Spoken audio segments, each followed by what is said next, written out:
Oui, alors j'ai eu le plaisir d'accueillir Ambrogio Galbiati depuis plus de 2 mois, il va encore rester un mois. En principe, tous les artistes qui viennent et qui cohabitent avec nos auteurs psychanalystes, je les interviewe une fois. En général, c'est des interviews assez intimistes dans leur atelier. En principe, je leur demande comment l'art leur est venu, comment ils ont été pris par l'art, et ensuite on regarde leur œuvre et parle un peu de leur œuvre dans sa concrétude, sa matérialité, disons, et sa fabrication. Alors aujourd'hui, j'ai le plaisir d'avoir de Jeannette Berger, qui est historienne de l'art, qui est commissaire d'exposition. J'ai eu l'occasion de voir l'exposition que vous aviez faite à la Maison Rouge sur Cannibal. Vous écrivez dans plusieurs revues, Art Press et d'autres supports. Alors aujourd'hui, je crois que vous allez parler de l'œuvre d'Ambrogio et ce sera un plaisir de vous entendre. Ensuite, Daniel va parler de la préhistoire de l'œuvre d'Ambrogio, au fond, comment l'art lui est venu d'une certaine manière. Je ne suis pas sûre. Je te laisse voir, et donc Daniel Lévy est psychanalyste et membre du cercle freudien, freudienne. Et nous avions un autre invité qu'on regrette vraiment beaucoup, c'est Claude Rabon. Malheureusement, il a eu un petit accident qui l'immobilise pour quelques jours, donc voilà, il ne sera pas parmi nous. Mais je regrette parce que Ambrogio m'avait déjà un peu parlé de ce autour de quoi ils allaient dialoguer tous les deux, et notamment aussi dans l'esprit du prochain livre de Claude Rabon. Si j'ai bien compris, il n'y a pas de mystère autour de la question du néant. Voilà, donc on le regrette bien. On verra comment on pourra peut-être compléter ce moment avec vous. Bon, je vous laisse. Ambrogio, tu es sur le divan de Deep le Salon avec ces deux dames. Je t'abandonne là. Merci, Liliane. Merci. J'ai voulu réunir autour de moi Daniel, Jeannette et Claude Rabon parce que j'ai eu depuis un bon moment de longues conversations avec eux au sujet des problèmes qui m'ont presque toujours un peu hanté. Qu'est-ce que c'est l'espace, comment on s'y prend avec la peinture préhistorique, etc. Je voudrais justement débuter avec la question de la peinture préhistorique. Donc j'ai fait une conférence ici il y a quelques années, et parce que je crois que la découverte que j'ai faite en 1981 a bouleversé mon rapport vis-à-vis du travail et aussi vis-à-vis de l'histoire de l'art.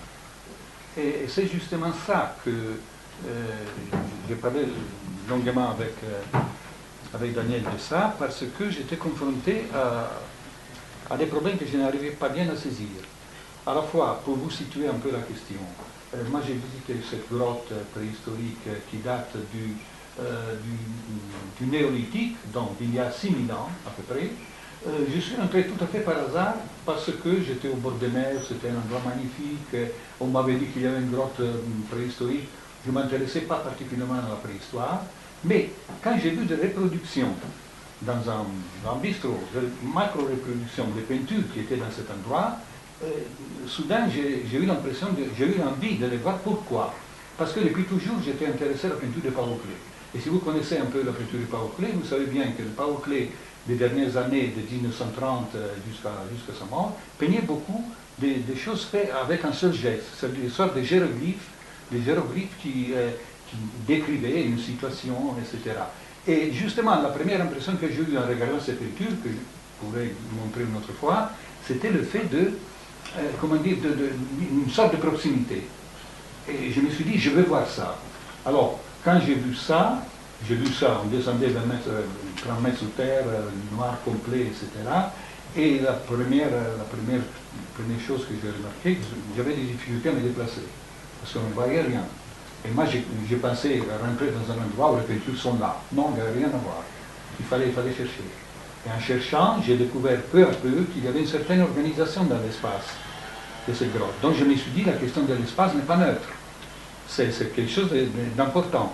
Par la suite, j'ai examiné la relation entre certaines peintures et leur support, c'est-à-dire la paroi rocheuse, pour arriver à en déduire à travers une série de lectures que je fais que la paroi rocheuse était considérée comme un support imaginaire.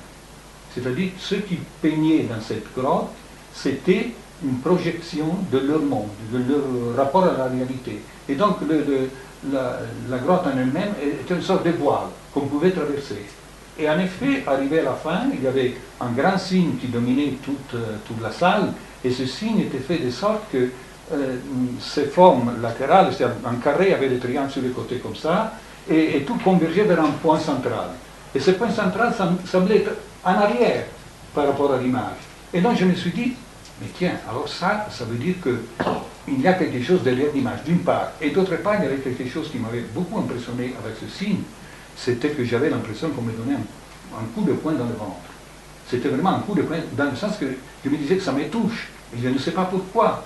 C'est presque dramatique, parce que je voyais quelque chose qui ressemblait à une croix grecque, hein, et en même temps quelque chose qui venait vers moi. Ça dépend aussi de la forme, comment elle était constituée, etc. Mais en même temps, je n'arrivais pas à m'expliquer. Et c'est bien la raison pour laquelle, avec Daniel, je discutais longuement de cette question. Et par ailleurs, ce que je cherche à faire dans ma peinture depuis toujours, c'est d'essayer de mettre en place quelque chose qui me touche. Parce que dès le départ, maintenant je dis peut-être une banalité, parce que tous les peintres peut-être font comme ça, mais je me suis dit, moi, je veux peindre pour avoir quelque chose à regarder, hein, qui me touche. Hein. Donc, un peu ça. Et maintenant, la parole à Daniel au sujet de cette discussion qu'on a eue à propos de ce signe. D'abord, je dois vous prier de m'excuser, mais je ne peux absolument pas rester longtemps. C'est aussi imprévu qu'objectivement nécessaire, puisqu'il s'agit de la politique de la psychanalyse, enfin de la survie de la psychanalyse dans certains mondes politiques. Donc, c'est pour ça que j'ai demandé à parler d'abord. Et puis, au fond, ça ne va pas si mal avec ce que tu viens de dire, parce que j'espère que vous avez vu le film qu'a fait Ambrogio à propos de sa visite de la grotte. Et la première chose qu'il dit, c'est ce boyau dans lequel on entre, non sans crainte, et puis cette désorientation totale, puisque même le sol n'est pas plat. Oui. Et on ne le voit pas, en plus. Et puis ces choses sur les murs qui dessinent en réalité un itinéraire, mais dans un chaos apparent. Alors, ça m'a fait tilt, je me suis dit depuis le début, il parle de signes, mais moi, ça serait-il pas du signifiant par hasard? Et puis j'ai trouvé dans le séminaire sur l'éthique le passage sur la sublimation, où il est question de la création d'un nouveau signifiant. Alors je laisse sur signifiant, ce qui est important, c'est qu'il s'agit du symbolique. L'apparition, l'émergence du symbolique. Un nouveau symbole. Et alors Lacan explique, je le fais vite, que ça se passe comme ça. Ça commence par l'apparition d'un vide. C'est-à-dire que dans une nature chaotique, mettons comme la grotte, d'abord, avant d'arriver dans la grotte, il faut échapper à une certaine nature belle, organisée, comme tu viens de le dire, traverser des boyaux infâmes et arriver dans un endroit où on ne sait même pas que c'est un vide. Oui. On sait que c'est un vide parce qu'on a une torche et qu'on peut continuer. Ce vide, le vide dont parle Lacan, il y a d'abord un vide. C'est un vide qui s'est créé, qui est un vide intérieur, c'est-à-dire qui ne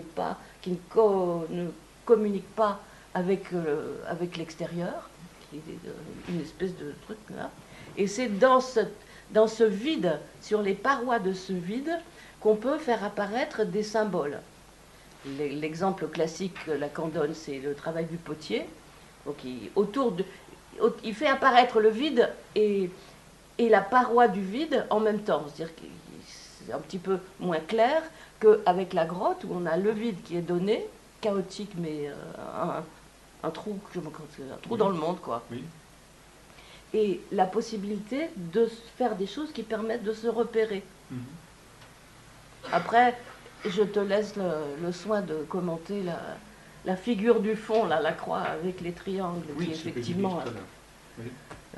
C'est-à-dire toute la question de l'esthétique au sens le plus large possible, mais je voulais simplement insister sur cette, voilà, ce pas que Lacan explique, comment se crée un nouveau signifiant. Après, je terminerai sur ce que c'est que, non pas un signifiant, mais le symbole, qui est une variété de signifiants. Donc, apparition d'un vide, pas dans des circonstances faciles. Un vide ne se crée pas, la nature a horreur du vide, on nous disait. Le vide, ça n'apparaît pas tout seul. C'est dur. Pour arriver là, on ne voit pas comment y arriver, il n'y a aucune raison d'y aller, mais on s'y trouve tout d'un coup. Et à ce moment-là, vient, je ne sais pas comment, peut-être les artistes vont nous le dire, la nécessité d'inscrire des repérages sur ces parois. Après, une fois que les parois sont faites, après on va pouvoir transformer la grotte, je ne sais pas quoi, en appartement dernier cri. On va la faire rentrer dans la civilisation. Quoique ce n'est pas... Non, pas dans ce cas-là. Dans ce cas-là, ça ne se fait, c'est pas comme ça qu'on fait. Mais si c'est un pot, on va pouvoir y faire cuire de la choucroute, il y a des choses, faire des libations du sacré avec. Enfin, c'est la possibilité d'entrer dans la civilisation symbolique. Alors, je termine juste sur ce que Lacan appelle symbolique. Ça, c'est dans le chapitre 3 du séminaire sur le moi, qu'il appelle l'univers symbolique. Un symbole, c'est quoi? C'est quelque chose qui représente une chose en son absence.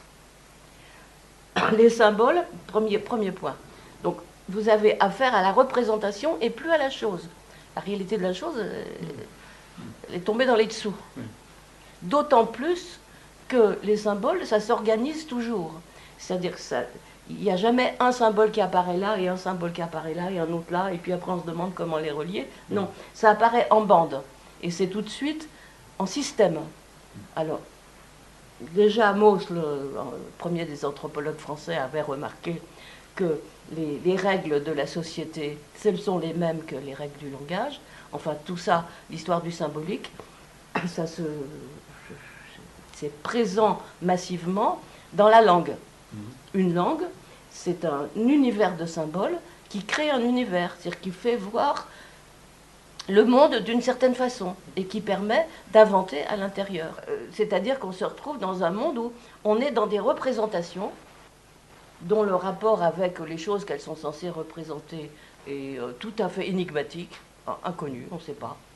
Mais on est dans ce monde de représentation qui est tout constitué. Quand on arrive au monde, la langue, elle est là, l'ordre social, il est là, mais on n'a pas forcément sa place dans cet ordre social. Et quand on n'a pas sa place, c'est-à-dire quand on tombe sur un vide, ou quand un vide vous saute à la gorge, à ce moment-là, il faut se faire des repères qu'on va pouvoir ajouter à la langue, qui vont peut-être s'ajouter à la langue, et à partir du moment où de nouveaux repères se seront ajoutés à la langue, auront été reconnus, alors toute une série de nouveaux repères, toute une nouvelle connaissance va se développer. Voilà, je crois que c'est ce que je voulais dire sur la dialectique du vide et de la représentation. Merci beaucoup. Ça me paraît une bonne introduction. Avec Jeannette, on a beaucoup discuté des questions d'histoire de l'art, parce que moi j'aime beaucoup l'histoire de l'art, et de peinture, bien sûr. Et moi j'apprécie beaucoup ce qu'elle fait, parce qu'elle le fait de manière pas très catholique, dirait-on. C'est-à-dire, elle le fait d'une manière un peu, un outsider très pointu. Et souvent, elle a comment dire, souvent, d'après ce que je sais, d'après ce que j'ai vu, elle a des intuitions qui sont formidables. Donc, voilà ce qui, je crois, moi aussi je travaille un peu sur des petites inventions que je fais de temps en temps quand je travaille. Ça ne m'arrive pas souvent, mais disons que c'est le principe de mon travail, d'inventer des choses. Et que donc, de ce point de vue-là, j'ai trouvé une certaine relation avec son mode de fonctionnement. Mais maintenant, je laisse parler parce que bon, Cher Ambrogio, donc comme tu as dit, je suis historien de l'art et en tant que critique d'art aussi, je traduis le visible en mots. Oui. Donc on parlait du signe. Ma devise, c'est écrire pour les aveugles que nous sommes. Oui.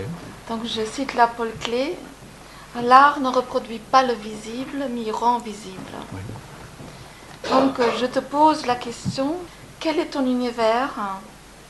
Quel est l'univers d'Ambrogio Gabbiati que nous allons découvrir et cerner aujourd'hui?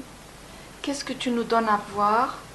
Qu'est-ce qui nous touche et rend en résonance lorsqu'on voit tes aquarelles, tes peintures et tes premiers dessins? Pourrais-tu peut-être nous montrer tes premiers dessins? Donc tu es né à Milan. Oui. Et tu as baigné en fait dans la Renaissance. Plus tard, mais de toute façon, moi, c'est Genève qui m'a suggéré de montrer 2 ou 3 dessins que j'ai fait à l'âge de 13-14 ans, parce que pour moi c'était une véritable découverte. Depuis mon enfance, j'étais très passionné pour les images. Même à l'école maternelle, j'étais toujours curieux de savoir comment ça marche. Il y avait une bonne sœur une fois qui utilisait des extraits de la Bible devant un livre où il y avait des illustrations, mais j'essayais toujours de voir ce que c'était. Je n'ai jamais réussi. Mais là, et après, j'ai feuilleté tous les livres où il y avait des images. Mais finalement, c'est seulement à l'âge de 12 ans, quand j'étais dans un endroit très paisible, au bord de mer, dans une sorte de collège avec d'autres personnes, que j'ai vu quelqu'un qui avait 2 ou 3 ans plus que moi, qui dessinait, à mon avis, à cette époque-là, de façon merveilleuse. Et moi, j'ai dit, c'est ça que je veux faire. Je veux faire ça. Et alors, j'ai commencé d'abord en les copiant, je les copiais.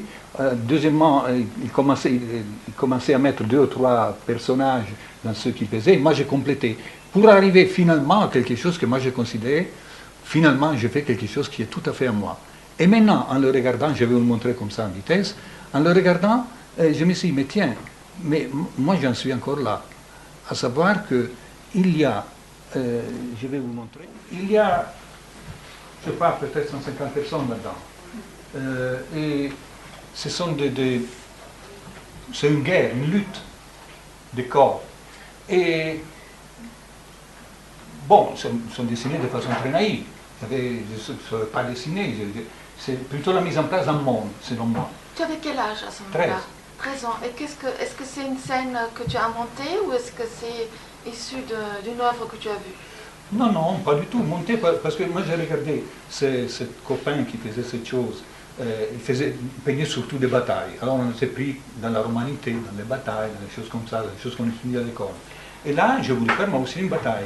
Alors, Donc c'est une bataille, en fait, de corps qui sont, ce qui est intéressant, blancs, oui. Sur un fond sombre. Oui. C'est ça qui me semble toucher, et un peu un fil conducteur et toute une œuvre après. Oui.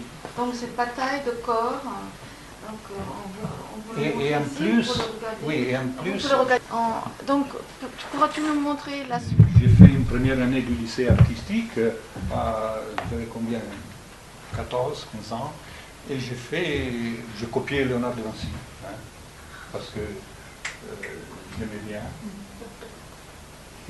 Et voilà, ça c'est un dessin que j'ai fait à l'âge de 15 ans. C'était une main, j'ai dessiné ma main. J'ai dessiné plusieurs fois ma main.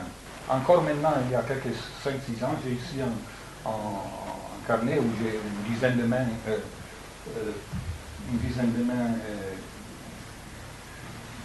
je sais pas, maintenant. Bon. C'est très étonnant parce qu'en fait, à ce moment-là, lorsque tu peins la main, ou ici un cheval, ça, tu es dans le figuratif, tu es dans la Renaissance. Oui, oui, c'est Léonard de Vinci, ça. C'est une copie de Léonard de Vinci. Ça, c'est le Corrège, le dessin du Corrège. Et donc, j'ai copié, sauf que justement, à un moment donné, je me suis mis à copier quelque chose qui m'appartenait, ma main. Ta main, peut-être tu peux la montrer de nouveau, parce que ce qui me semble très étonnant avec cette main, que l'on peut porter est un trait. Oui. L'on peut porter indique déjà le signe, le trait. Voilà. Donc, fini la première exposition. Et donc, Ambrogio Donc tu étais dans le figuratif. Je me souviens, oui, à ce moment-là, bien sûr. Donc tu es dans le figuratif, Oui. tu étais, pour moi, le fil conducteur avec ce qu'on voit aujourd'hui, pour faire le saut avec ce que Oui, où nous en sommes aujourd'hui, c'est le sfumato, n'est-ce pas? Oui. Alors, tout à fait. c'est le sfumato de Leonardo da Vinci. Oui, parce que pour moi, les personnes, les artistes que j'admirais le plus quand j'étais enfant, c'était Léonard de Vinci, d'abord Michel-Ange, mais par la suite je suis passé à Léonard de Vinci, et un peu plus tard Rembrandt et Paul Klee. Bon, vous voyez un peu, je ne sais pas s'il y a une filiation entre les uns et les autres, mais moi je suis passé par là. Naturellement, j'ai beaucoup étudié, j'ai beaucoup aimé d'autres peintres, de Giotto à Velázquez, je sais pas, à Picasso, dont j'ai même fait une étude approfondie sur une question qui n'a jamais été affrontée, c'est-à-dire la raison pour laquelle Picasso, à un moment donné, il commence à peindre, à faire une peinture monochrome. Et là, j'essaie de donner une réponse. Je ne peux pas publier ça parce que les héritiers de Picasso me tireraient dessus, parce que j'ai mis une cinquantaine d'images, hein, c'est trop cher, on ne peut pas réaliser ça, donc je les garde précieusement dans mes affaires. Oui. Mais si tu veux bien, pour revenir vers ton œuvre à toi. Oui. Alors, comment s'est opéré ce passage de figuratif à l'abstraction que nous voyons là en face, justement? Oui. Il faut d'abord une chose. Moi, j'ai fait une partie de mes études en Allemagne, à l'Académie des Beaux-Arts de Munich, et j'y suis allé exprès, parce que je suis allé avec une bourse d'études, parce que j'étais intéressé à la peinture de Klee, Kandinsky et ces gens-là. Et c'est là que j'ai travaillé beaucoup sur, je t'ai même montré presque de réinterprétation de la peinture de Paul Klee, et surtout, on n'apprenait pas la figuration ou l'abstraction. On posait des questions. On posait des questions sur le signe, sur l'espace. Moi, j'ai fait beaucoup de discussions avec l'assistant à l'académie sur la question de l'espace. Pourquoi j'étais hanté depuis toujours par la question de l'espace? Voilà, l'espace pour moi est quelque chose de très important. C'est un peu compliqué de dire pourquoi, mais ça revient. Par exemple, ma première thèse à l'Académie des Beaux-Arts de Milan, et c'est sur le concept d'espace dans la sculpture égyptienne. Et par la suite, maintenant, j'ai l'intention de faire prochainement une conférence sur l'espace, sans prétention, mais sur ma façon d'entendre l'espace. Voilà. Alors, donc, oui. Pour revenir à ça. Oui, pour que les aveugles puissent rentrer dans ton univers. Oui. Alors, la question de l'espace, c'est précisé pour moi quand j'ai fait cette visite dans les grottes préhistoriques, qui m'a permis d'imaginer qu'il y a quelque chose qu'il y a toujours une image qui est derrière l'image. Et cette partie arrière de l'image est quelque chose de très important. Et moi, j'ai mis en relation cette partie arrière de l'image avec ce qui est mon arrière-pensée, ce qui est derrière la vision, finalement. Moi, je vois une chose, mais en réalité, qu'est-ce que je vois? Ou quand je vois une chose, comment je l'interprète? Et donc, j'essayais depuis de montrer quelque chose qui est à la fois présente, mais à la fois qui se fond dans le fond, qui rentre dans le fond. Hein? Et à travers ce que toi tu suggérais comme pourquoi l'abstraction, moi j'ai trouvé que, ayant vu les peintures que j'ai vues dans la grotte préhistorique, elles étaient abstraites. Et je me suis dit, qu'est-ce que c'est cette querelle aujourd'hui entre abstrait et figuratif, alors qu'il y a 6000 ans, on faisait ce qu'on appellerait de l'abstraction sans se poser la question. La question, c'est quoi? Ce qui est important, c'est ce que cela signifie. Ou ce que ça présente, ce que tu donnes à voir, je dirais plutôt. Parce que si on regarde les œuvres qui sont montrées ici, oui. Ambrogio, pour moi, c'est une peinture très gestuelle. Oui. C'est comme s'il y a des présences, des corps qui nous échappent. Oui, c'est vrai. Tu m'avais parlé lors d'une de notre discussion de l'annonciation. Oui. Justement, ce triptyque qui est une annonciation. Alors, comment tu procèdes? Tu peux nous dire comment ton œuvre, comment tu procèdes? Dans ce cas-là, oui. Par exemple, moi je travaille, j'essaie toujours d'explorer une forme ou une autre, etc. Et un jour, en accrochant différentes œuvres, tout à fait par hasard, j'ai réuni ces trois-là. Et je me suis dit, mais ça me rappelle quelque chose. Et ce que cela m'a rappelé, c'était l'idée de l'annonciation telle qu'on l'a conçue autrefois, dans l'annonciation italienne, par exemple. Et là, j'ai fait donc je suis allé repêcher les annonciations anciennes, dont celle dans homonyme Ambrogio Lorenzetti, hein, où on voit deux personnages, l'ange qui annonce et la Vierge, qui s'adresse la parole, et la parole est inscrite sur le fond or. Alors la parole qui va de l'ange à la Vierge va de gauche à droite. Par contre, la Vierge s'adresse à Dieu. Et en s'adressant à Dieu, ces mots sont écrits de droite à gauche, donc à l'envers. Moi, j'ai trouvé ça, oh là là, qu'est-ce que c'est ça? Ça m'a fait penser à l'importance de la parole comme moyen de dire le mystère, de dire ce qu'on ne sait pas. Ambrogio, alors est-ce que tu peux nous expliquer? Donc ça, c'est tout ton univers. Oui, voilà. Mais ça. comment tu...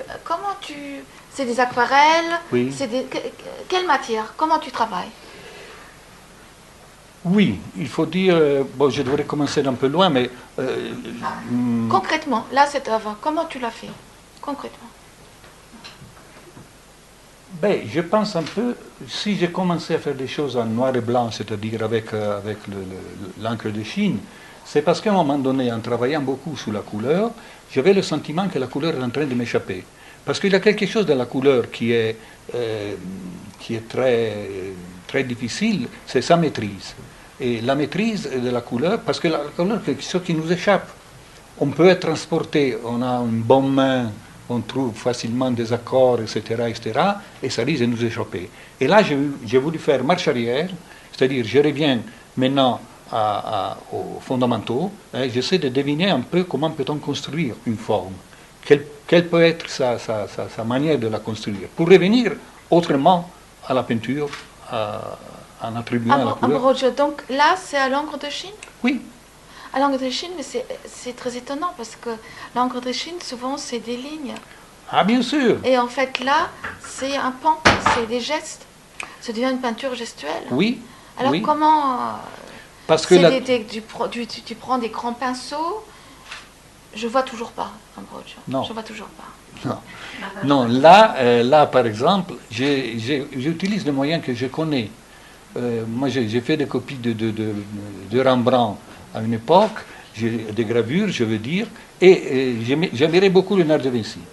Donc, l'idée du trait, du sfumato, comme toi tu le disais, moi, je ne l'utilise pas dans le sens de éclairage d'une forme, mais dans le sens de structuration d'une forme. Donc, indépendamment d'un éclairage, parce que ces formes-là, elles s'inscrivent, elles rentrent dans le blanc du fond. Tu vois? Oui, ce qui était intéressant, on voit le triptyque là, en Oui. face. Alors, c'est... il y a une présence, mais on ne sait pas. On ne Oui. sait pas. C'est... donc, c'est... est-ce que... On ne sait pas. Est-ce que c'est un courant, un mouvement? Oui, mais écoute, là... Donc, Oui. tout ce que tu parles, ça tu as dans ta tête. Oui. Après, tu fais le vide et tu fais ces gestes, comment?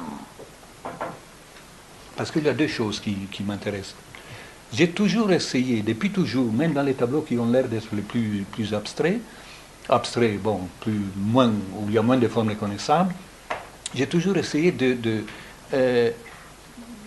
dire quelque chose qui m'évoque l'idée du corps.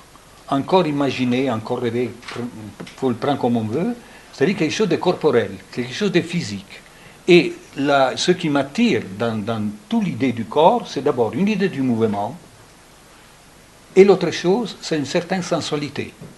L'idée du mouvement, je la construis avec l'organisation de formes, et la sensualité, c'est la couleur. Souvent, moi je trouve, je peux le dire comme ça, c'est un peu, comment dire, c'est peut-être pas injuste de le dire de cette manière-là. Moi j'utilise la couleur pour séduire la personne qui regarde. Parce que c'est à travers cette séduction qu'elle passe ailleurs. si elle arrive à dépasser le stade de la séduction. Nous deux, on a eu des belles discussions justement de Roscoe, n'est-ce Oui. pas, de Roscoe. On Oui. s'est dit, ce pan de mur de Roscoe, qui, lorsqu'on s'éloigne d'un certain angle de vue, tout à coup se met à vibrer. Oui. Il nous regarde. Oui. Pour moi, ton œuvre est de ce côté-là, que tout d'un coup, il y a tu parles du mystère, quelque chose nous regarde. Oui. Là, par exemple, et c'est justement, c'est indéfinissable. On ne sait pas. Est-ce que c'est, on ne sait pas. C'est quoi? C'est quelque chose qui est passé, qui a traversé, qui, c'est quoi? Ben, c'est... Comment dire? Il y a une cohérence dans tout ce que tu montres. Moi, ça me rappelle même la danse. C'est les figures qui dansent, mais Oui. où le corps nous échappe. Et ce qui Oui. reste, et cette, Oui. cette présence lumineuse, cet espace de couleur. Oui, mais... Oui. Non, comment on peut cerner Mais moi, j'essaie de faire cette ça. présence? Oui, moi, je sais... Non, comment cerner, je ne sais rien, mais j'essaie de faire ça parce que je ne suis pas satisfait de ce que je vois. Comme je le disais tout à l'heure, je vais faire quelque chose pour avoir quelque chose à regarder. Ça veut dire quoi? Ça veut dire qu'il doit y avoir, dans mon sentiment que j'ai vis-à-vis de la peinture, il doit y avoir quelque chose qui m'attire, qui m'émeut, qui fait quelque chose que... et j'essaie de communiquer ça. Naturellement, je ne suis pas sûr de réussir tout le temps, parce que finalement, j'ai entendu aussi quand on parle de ma peinture, on dit « Ah, mais c'est une peinture féminine, c'est une peinture très floue, etc. etc. » Et quoi? C'est féminin, ce que vous voyez là? C'est pas féminin du tout. Je l'habille autrement. Ça, c'est la question. Je l'habille autrement pour faire en sorte que la personne qui regarde soit à la fois séduite par la couleur en premier, mais qu'après, si elle regarde, parce que c'est ça, c'est pour attirer le regard, la couleur. Si elle regarde, et c'est bien le problème, parce que tu le disais au début, nous sommes tous des aveugles. Oui, nous sommes tous des aveugles parce qu'on n'a pas appris à regarder, parce qu'on pense que regarder, c'est quelque chose que nous connaissons déjà et que nous avons vu. En réalité, regarder, c'est un travail. C'est un travail.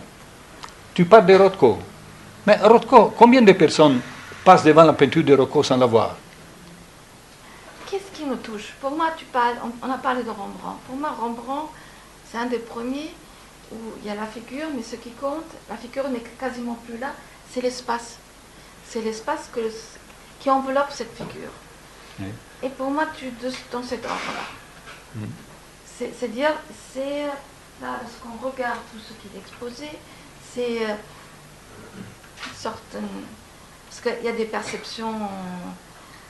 C'est une perception corporelle que tu dis, Oui. qui se traduit par des couleurs, un certain rythme. C'est très rythmé, c'est très musical. Là, tu peux nous parler plus, nous dire plus sur cette peinture? La grande. Oui. Oui. Question musique. Moi, j'ai toujours beaucoup aimé la musique. En plus, pas seulement la musique classique, mais la musique jazz, parce que j'ai joué un peu de jazz à un moment donné.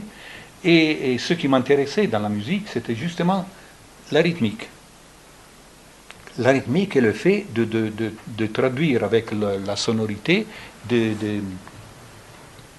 comment dire, des sonorités imprévues, des sons imprévus, des sons notamment dans la musique jazz, avec ce qu'on appelle la blue note, etc., etc., il y a des sonorités qui nous touchent, justement. Et c'est peut-être ça. Moi, j'ai fait un triptyque assez grand, ça fait 4 mètres sur 2 mètres, un peu 3 fois cette toile-là, que j'ai intitulé Conversation. Et pourquoi?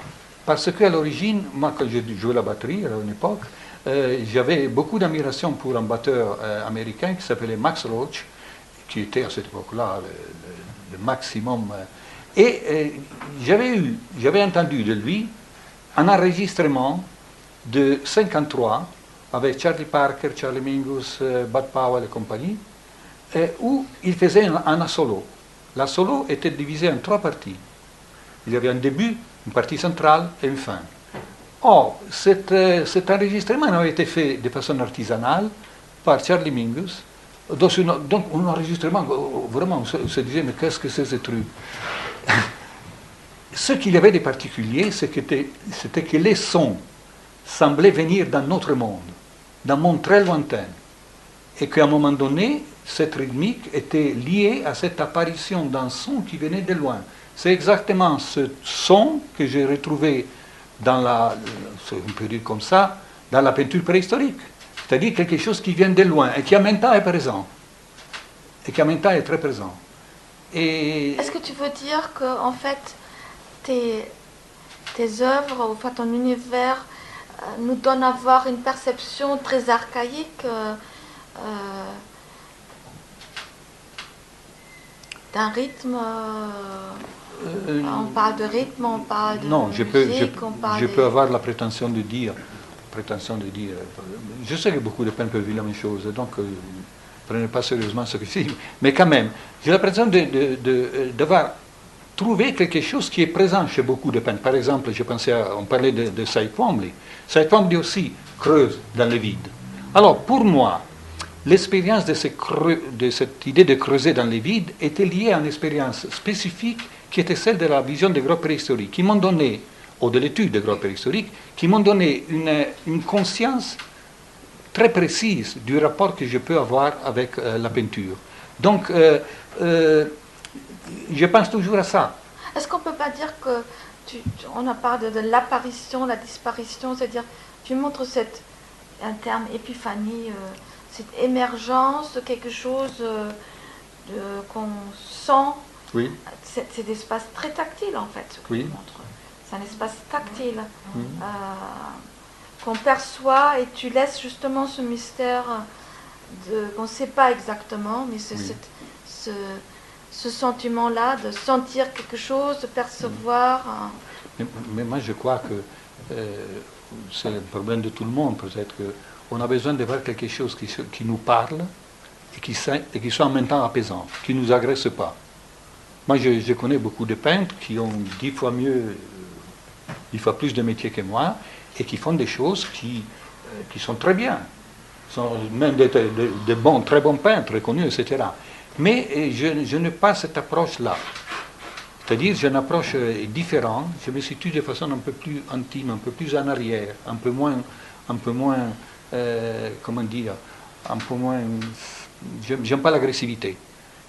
Donc, c'est pour ça que Kandinsky, qui était justement Ton und Klang, tout ça qui allait ensemble. Donc, un certain rythme, une certaine proportion. Harmonie, j'aime pas trop. Les couleurs, tu utilises quel genre de couleurs tu utilises? En fait, ce sont des aquarelles. C'est des aquarelles. Oui. Et sinon, c'est de l'acrylique, de couleur, d'abord couleur en poudre que je vais choisir moi-même. Ah, justement, il faut dire une chose. On aurait voulu en parler avec Claude Raban, qui n'est pas là malheureusement. Claude était venu une fois chez moi, il avait vu cette peinture-là. Il était intrigué parce qu'il me disait, mais comment tu réalises cette toile? Cette toile-là, elle a une trentaine d'années, donc elle n'est pas née hier. Mais elle se tient encore, comme s'il l'avait faite hier matin. Et alors je lui ai expliqué comment je procédais. D'abord, je me suis dit, moi je n'utilise pas les toiles industrielles. J'utilise la toile industrielle que je retourne pour avoir quelque chose de plus solide, et je prépare moi-même, avec plusieurs couches de blanc léger, la toile jusqu'à avoir le blanc qui me convient. C'est-à-dire mon blanc à moi, mon mur à moi. Et qu'à partir de là, je vais faire la même opération que j'ai vu faire chez les hommes préhistoriques, c'est-à-dire je creuse, je sors quelque chose.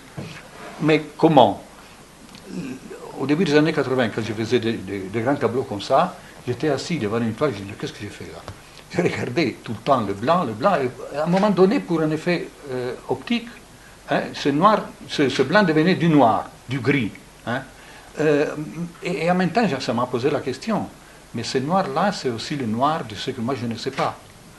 C'est le noir de mon non-savoir. Et moi je voulais essayer d'extraire de ce noir quelque chose. Et je le faisais avec quoi? Avec une matière que je choisis, pas n'importe laquelle, sur un support que j'ai choisi, par n'importe lequel, pour dire quelque chose qui me signifie, même si au départ c'était peut-être une couleur, ce qui m'intéresse beaucoup, c'est par exemple ces matières-là. Je parle de couleurs, mais en réalité c'est matière que j'utilise. Donc c'est cette matière-là que j'utilise, et à partir de cette matière-là, je veux mettre en place quelque chose. J'ai fait un premier signe, après j'en rajoute d'autres, et comme ça, peu à peu, prend naissance ce que j'aurais pu imaginer faire au départ, mais que je n'arrivais pas à savoir comment faire. Et finalement, j'arrive à la fin où je me dis, ah tiens, je l'ai raté beaucoup, hein, comme, de cette manière-là, parce que souvent on se laisse emporter par le geste. Mais je pense que ce qui est central, ce que tu viens de dire, c'est le blanc, l'espace du blanc, Oui. en fait que le fond est un espace sur lequel tu fais vibrer pour moi des gestes. Oui. Des gestes, des passages, Oui. une mouvance, Oui. une présence qui nous touche justement. Quelque chose que tu sais, que ton pinceau qu'on voit quand même, qu'on Oui. sent, qui essaye de toucher quelque chose. Et peut-être c'est ça que tu nous communiques là. Parce que je vois ça, ce geste, que tu communiques ce geste. Non, c'est peut-être ça la peinture, de rendre visible quelque chose que, mais de manière haptique, que tu touches. Et ce qui semble très important aussi lorsqu'on voit cette aquarelle-là, c'est justement la disposition entre l'ombre et la lumière. Donc tu laisses beaucoup, ce qui je trouve beau. Ta peinture elle est nullement bavarde. Merci.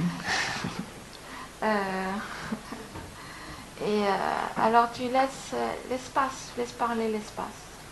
Oui. Alors quand est-ce que tu t'arrêtes? Donc tu fais des touches. Alors moi, c'est la question que je me dis. Alors on voit pas les traits qui commencent. Comment tu fais? Il y a un mystère. Comment tu fais pour moi? Comment je fais, par exemple cette aquarelle-là? Voilà, cette aquarelle-là, je place d'abord une couleur et ensuite une autre. Et après, j'essaie d'établir un lien entre les deux parties en suggérant une idée de dynamisme, de mouvement. Mais je fais en sorte que ceci sera en accord avec, non pas le cadre, mais l'espace blanc, parce que ce cadre-là, finalement, peut continuer à l'infini.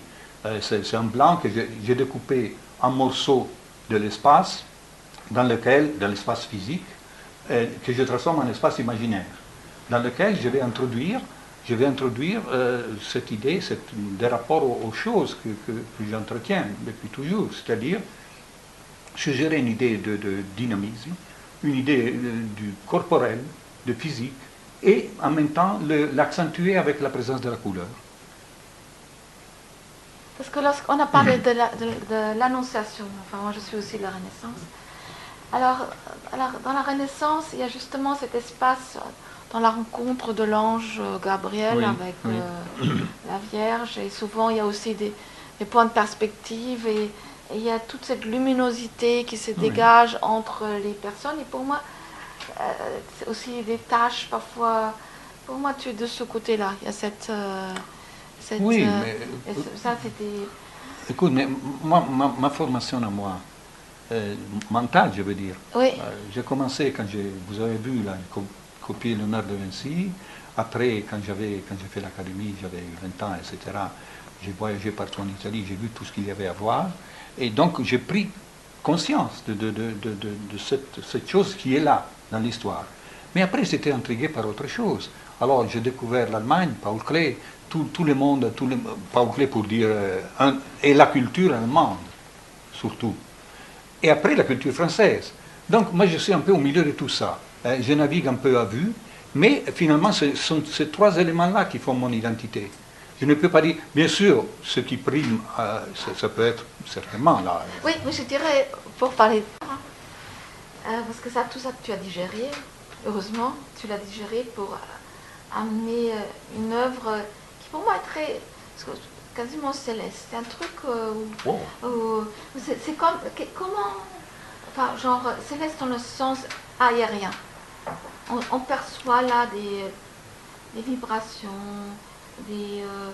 là c'est très proche aussi, là ce dessin-là, comme si c'était juste des veloutes, des plis, un plissement. Pour moi, c'est de cet ordre-là. Oui, oui, oui, oui. Donc- Et c'est ce qui fait, excusez-moi, je t'interromps, mais en regardant la peinture ancienne, souvent, les choses les plus importantes ne sont pas, et tu le sais mieux que moi, ne sont pas celles que nous considérons le sujet, mais ce sont ce que Daniel Arras appelait les détails, c'est-à-dire les parties que personne ne regarde parce qu'elles font partie de l'ensemble. Mais en réalité, c'est là que se joue. C'est là que se joue la peinture. Oui, tu vois, et lorsqu'on regarde les trois, ce triptyque, Oui. ce que je trouve, on ne connaît pas. J'étais allée voir l'exposition de Said-Bomley. Oui. Alors, on voit très bien, c'est la grande histoire des mythes et tout ça. Et on s'est dit, il doit avoir quelque chose de très précis dans la tête, mais après, le résultat, c'est tout à fait autre chose. Mm. Et ça reste son secret. Et peut-être c'est ça son histoire. Oui. C'est ça, c'est le mystère. Toi, c'est pareil. Il y a là quelque chose, on dit, Ambrogio a dû avoir des scènes dans sa tête et tout ça. Mais ce qui reste, c'est juste ces espaces. C'est quels espaces, c'est quoi? Ben, je suis très mal placé pour parler de ma peinture. Moi, Je me dis, lorsque tu peins, est-ce que tu as Oui. quelque chose, ton espace mental, est-ce que tu as des choses dans la tête ou est-ce que... Ah ben oui, j'ai toujours quelque chose dans la tête dans le sens que... Quoi Oui, dans le sens qu'il y a toujours quelque chose qui me pousse à... par exemple, quand je fais ces choses-là, c'est un travail très pénible. Parce que c'est fait avec des petits traits, comme dans la gravure de Rembrandt, ou comme dans le dessin de Léonard de Vinci, de Sumatra et compagnie. Non? Donc, trait par trait, j'ai construit quelque chose, je me suis dit non, ou bien non, je renforce cette partie-là parce que c'est là qu'il faut aller. Et après, je continue et je trouve qu'il faut modifier ça. Et comme ça, peu à peu, naît cette chose-là, que moi je ne saurais pas définir, je veux dire. Mais c'est une chose qui est liée au passage de l'optique c'est-à-dire de la vision, je regarde, mais en même temps, quelque chose qui me fait réfléchir sur ce que je fais. Je me demande qu'est-ce qu'il est en train de faire. Je me le demande. Hein? Et c'est après que je m'arrête et je dis, bon, je ne peux plus y toucher, c'est fini. C'est peut-être cette émergence, cette perception que tu donnes à voir, mais qui reste mystère. Enfin, c'est une perception. On ne sait pas, est-ce que c'est un paysage, est-ce que c'est un genou, est-ce que c'est Oui. Oui. une montagne, on ne sait pas. Oui, mais en même temps, je trouve, en même temps, c'est pas pour valoriser ce que je fais, mais je dis, mais c'est bien d'avoir quelque chose qui nous permet de faire marcher notre imagination. Absolument. Voilà. On n'est pas obligé de dire, bon, vous voyez, maintenant c'est ma tante assise sur dans un fauteuil. Ça s'est fait, et ça s'est fait très bien, mais aujourd'hui, j'ai le sentiment de vivre dans un monde où les choses sont beaucoup plus compliquées qu'elles ne l'étaient il y a un siècle ou encore il y a 50 ans. C'est-à-dire, on est passé en vitesse à une époque où la perception du temps et de l'espace ont muté profondément. Et tout nous échappe. Et donc, moi, j'essaie d'arrêter le peu que je peux arrêter, tenant compte de tout ça. En ce sens, je m'inscris dans ce temps. Voilà. Est-ce qu'on peut dire que c'est une sorte de réminiscence d'une perception que tu... Parce que c'est justement ça, la qualité. Et en même temps, je trouve qu'il y a une très grande unité dans ce que tu fais. Tu vas dans les œuvres qui sont ici. Par exemple, ici, il y a cette vibration donc, où tu passes de l'orange ou, oui. Je ne sais pas, orange, rose, vert, cette vibration des couleurs. Je peux dire quelque chose là-dessus? Oui. En effet, une de mes préoccupations plus importantes, j'étais un peu fou au début des années 80, j'étudiais les théories de la couleur, et je m'étais piqué de faire moi une théorie de la couleur. Je suis allé à l'Institut de la couleur qui était ici à Paris, je ne sais pas s'il existe encore, je leur ai proposé quelque chose et ils m'ont dit, ouais, continuez. Et en effet, par rapport au cercle chromatique que tout le monde connaît, où il y a le rouge, vert, bleu, orangé, etc., je me disais, mais moi j'aimerais bien faire un vert qui soit rouge. Pourquoi un vert ne peut pas être rouge? C'est-à-dire pourquoi il ne peut pas y avoir cette chose-là? Et cette chose-là, on peut l'obtenir un peu avec l'aquarelle, c'est-à-dire avec les superpositions de l'aquarelle ou de la peinture diluée. Parce que vous passez le sentiment d'un rouge, mais en même temps c'est vert. Et ça m'intriguait beaucoup, parce que je voyais que cette chose-là, Paul Klee avait exploré aussi ce monde de l'ambiguïté, de la précision de la couleur. C'est-à-dire il y avait beaucoup de petits tableaux, par exemple, il y en a un ici à Beaubourg, qui s'appelle Sonorité ancienne, où il y a des petits carrés comme ça qui se perdent, qui sont d'une couleur, amènent d'une autre, qui se perdent dans le fond, etc. Et ça, j'ai trouvé, bon, je peux dire la mienne sur Paul Klee, moi je trouve que s'il y a quelqu'un qui a vraiment révolutionné l'espace dans notre époque, ce n'est pas Picasso, ce n'est pas les Américains, qui ont d'ailleurs fait des choses extraordinaires sur la question de l'espace, mais c'est Paul Klee, non pas parce que soit visible dans son œuvre la question d'une réinvention de l'espace, mais parce qu'il a suggéré l'idée d'une multiplicité d'espaces, c'est-à-dire qui est beaucoup plus proche de notre sensibilité à nous.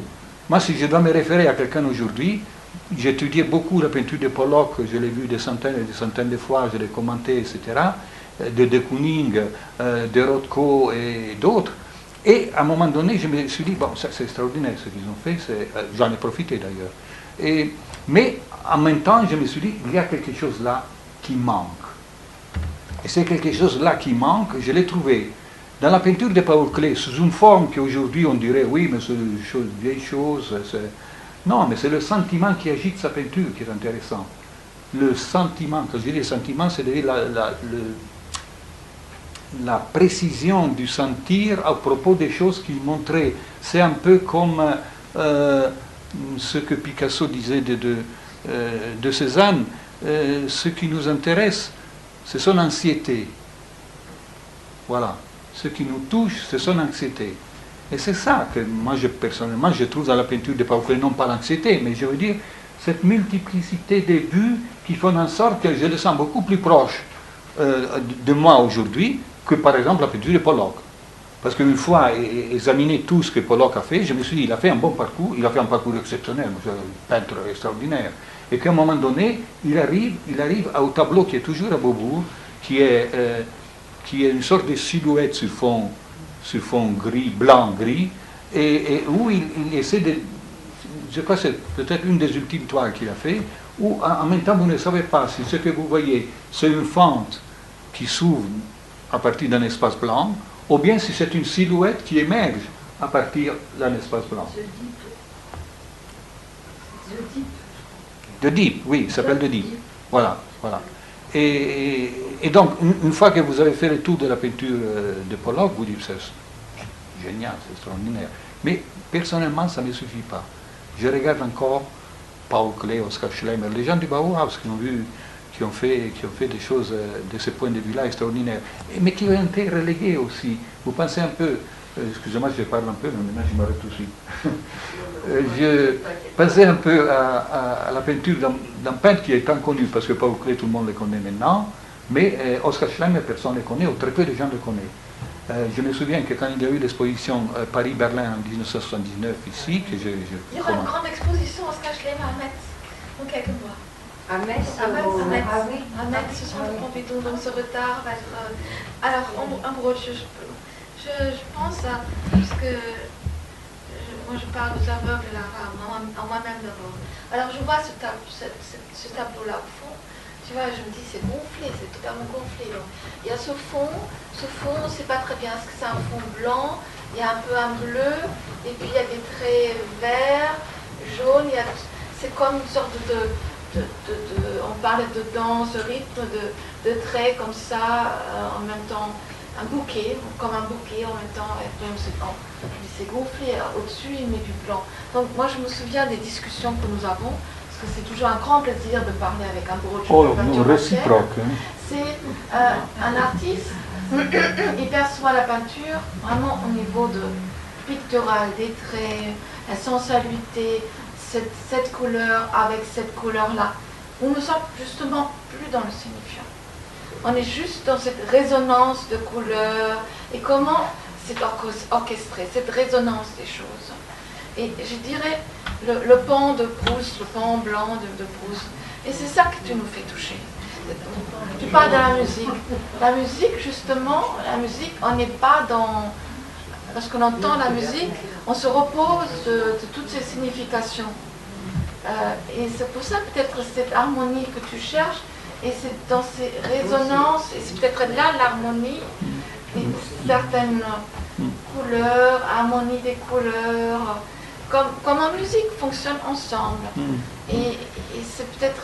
Ouais, voilà, c'est un peu ça que je mets ici. J'essaie de... Il me semble que de cerner, c'est ça repose comme lorsqu'on entend la musique. Pourquoi la musique est tellement merveilleuse? Parce qu'on oublie toutes nos conneries, et on est là dans la résonance, ceci, et on est dans une autre perception. C'est tout, c'est cette perception-là. Mais pour vous dire, en fait, ça c'est une autre qualité. C'est une autre qualité. Souvent, je vois avec des artistes, mais c'est aussi des artistes, je dis il faut tourner l'œuvre. Et lorsqu'on peut tourner une œuvre, c'est une autre. On n'est pas pris dans une perspective, on est dans une ouverture. Je voulais dire ça aussi. Ambrocio, ton œuvre est ouverte. Et donc, elle peut se tourner. Donc, comme je dis, c'est comme un... Pas dans tous les sens, hein, parce qu'il y a quand même, si je renverse ça, ça ne sera pas aussi équilibré. J'ai bien étudié la question de main, de l'empreinte de main, des signes. Je ne sais pas si vous l'avez vu, j'ai fait il y a 2 ans une conférence sur la grotte Chauvet, sur la salle des lions de la grotte Chauvet. Oui, je crois que vous m'avez donné le lien. Ah voilà, bon. Et, bon, finalement c'est la même chose, mais finalement je me suis dit, mais c'est quoi? Pourquoi un type, il y a 30 000 ans, un collègue à moi, hein? Et non, il faut le dire, parce que justement, moi j'ai eu affaire avec beaucoup de préhistoriens qui considèrent la peinture préhistorique du point de vue du préhistorien, mais qui ne comprennent pas grand-chose souvent à la peinture. Hein? Et moi je me suis dit, mais pourquoi un peintre? On se le dit souvent avec Jean, mais finalement nous sommes des peintres, et pourquoi on ne nous laisse pas parler? S'il y a quelqu'un qui peut dire quelque chose au sujet de la peinture préhistorique, ce sont les peintres. Il y a des peintres qui sont... il y a par exemple Barcelo, que j'ai vu, qui a supervisé les peintures du double de la grotte Chauvet, qui lui, bon, il refait carrément la peinture préhistorique. La peinture préhistorique, moi ça ne m'intéresse pas beaucoup. Mais je veux dire, c'est quelqu'un de grande qualité, mais il y a façon et façon de s'y prendre cette chose-là. Moi je trouve que le meilleur moyen, c'est d'essayer de comprendre quelle est notre place à nous par rapport à leur place à eux. Et que de toute façon, s'il y a quelque chose que nous avons en commun, c'est quoi? C'est le fait qu'à partir de notre corps, nous prenons une matière que nous choisissons. Avec cette matière, nous choisissons un support, une toile, un morceau de pierre, une sculpture, une sculpture, etc. Et nous faisons un geste à l'extérieur de nos corps qui sera la trace de ce que nous sommes, c'est-à-dire nous existons. C'est une façon de dire, moi, j'existe. Parce que le premier homme qui a fait par hasard ou pas l'empreinte de la main sur un rocher, il devait être extraordinairement touché, parce qu'il a vu quelque chose qui lui appartient, mais qui maintenant il ne lui appartient plus. Il est parti, il est ailleurs. Moi je crois que je n'ai pas la prétention d'avoir le monopole de la peinture, au contraire, moi j'ai toujours dit de moi-même, moi je ne suis pas un peintre. Je suis quelqu'un qui essaie de faire de la peinture. Et je n'ai pas dit que j'ai réussi. Voilà. Mais je crois que tous les peintres, les grands, les petits, etc., ont cette attitude-là. Et heureusement, il y a des peintres, alors. Bon, voilà. Ça, c'est drôle parce qu'on voit là ces aquarelles, ils sont très proches de l'optique. Dans le sens qu'il y a toute une mouvance de optique, art optique. Oui. Mais toi, tu le relis avec une délicatesse en même temps d'aquarelle. Donc, Oui.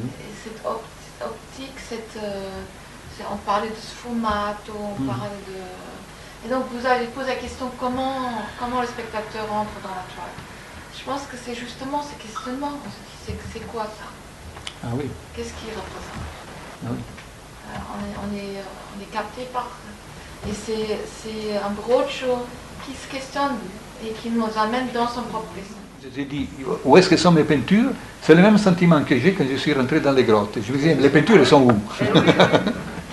C'est-à-dire, elles sont disposées en sorte de me montrer l'espace. Ne le cache pas, l'espace. Ou bien, c'était mon intention de ne pas cacher l'espace. Je veux les mettre de façon qu'ils s'intègrent, qu'ils me les fassent voir. C'est un peu l'expérience que j'ai eue il y a beaucoup d'années quand j'ai travaillé. J'ai fait une peinture dans une clinique psychiatrique où il était question de psychotiques qui avaient, comme on disait, qui n'avaient pas une relation avec l'espace, n'avaient pas de difficulté à avoir une relation avec l'espace. Et moi, on m'avait chargé de peindre une grande salle à manger où l'architecte qui m'avait chargé de faire les peintures avait mis des gros cadres autour. Il m'a dit, tu vas peindre là-dedans. Et moi, j'ai dit, beaucoup peindre là-dedans. Alors, qu'est-ce que j'ai fait? J'ai pris les éléments de l'extérieur, qui étaient la nature, les fleurs, les plantes, les arbres, etc., je les ramenais à l'intérieur. Et quand j'étais à l'intérieur, je suis sorti du cadre. Pas seulement, mais par exemple, dans un angle en haut, j'ai peint un nuage. Ce qui fait que, pour voir ma peinture, il fallait qu'ils regardent l'angle. Et donc, ils avaient un repère dans l'espace. Et je crois que cette chose-là que je continue à élaborer, c'est-à-dire avec la question de l'espace, qui me semble un élément important. Exactement ce que j'ai ressenti aussi quand j'ai fait cette petite étude sur la grotte Chauvet, pas seulement sur un détail, la partie finale de la grotte Chauvet, où auparavant, si on examine les peintures, j'ai vu le film, donc je peux me l'imaginer, on voit des personnages entre guillemets isolés, des figures isolées, des groupements de chevaux, de ceci, de cela, une sorte de catalogue de bêtes qu'on peut repérer dans du bestiaire finalement. Et qu'à la fin, dans cet espace clos, on nous raconte une histoire.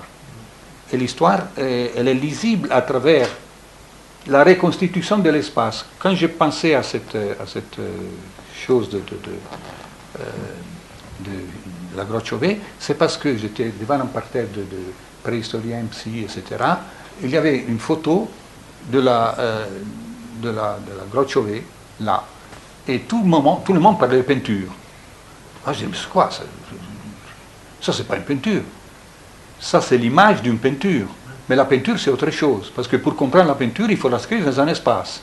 Alors je me suis posé la question, mais quel est l'espace dans lequel cette peinture agit et comment fonctionne-t-il? Et donc, c'est comme ça que peu à peu, je me suis, en m'appuyant sur des documents, j'ai pu reconstituer autrement l'espace et donner un sens à cette chose, qui est une interprétation, bien sûr, mais étant donné qu'il n'y a pas d'interprétation en dehors de ce qui donnent les préhistoriens, parce que Jean-Claude, par exemple, discute longuement de ces peintures, de la qualité, etc.